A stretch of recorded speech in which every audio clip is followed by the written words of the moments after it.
इतिहास गवाह रहा है कि भारत प्राकृतिक संसाधन का धनी रहा है, इसलिए दुनिया के लोगों की निगाहें हमेशा भारत के नेचुरल रिसोर्सेस पर बनी रही हैं।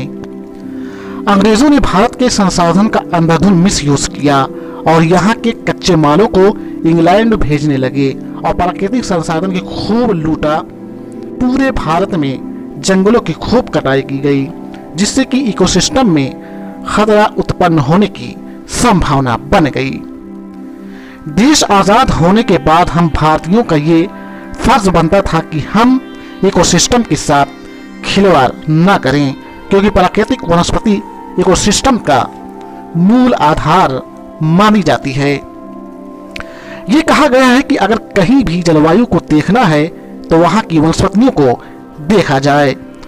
इंसानों ने प्रकृति को कभी विकास के नाम पर तो कभी लालच के कारण बहुत ही नुकसान पहुंचाया है। हमारा पूर्वी घाट इन सब का सबसे अधिक शिकार हुआ है। भारत में प्राकृतिक संसाधन का सबसे अधिक दोहन अगर किसी जंगलों या किसी क्षेत्र का हुआ है तो वो सबसे अधिक पूर्वी घाट का माना जाता है।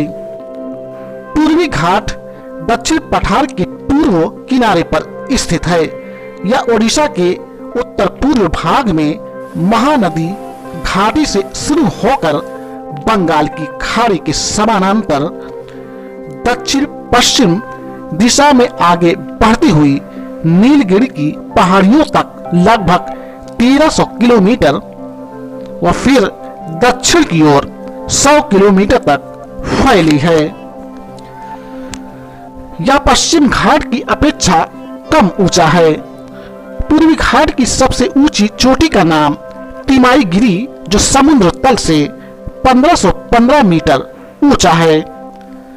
इस पर्वत श्रेणी को महानदी गोदावरी, कृष्णा व कावेरी नदियों ने काटकर अपना मार्ग बना लिया है। अतः यह पर्वत श्रेणी एक टूटी फूटी अवशिष्ट श्रृंखला है। महानदी व गोदावरी के बीच की पर्वत श्रेणी के अलावा इनमें कहीं भी वास्तविक पर्वतीय लक्षण दिखाई नहीं देते हैं। इस पर्वत की औसत ऊंचाई 600 मीटर बताई गई है, जबकि पश्चिम घाट की औसत ऊंचाई 1200 मीटर बताई गई है। पूर्वी घाट में किसी बड़ी नदी का उद्गम स्रोत नहीं है।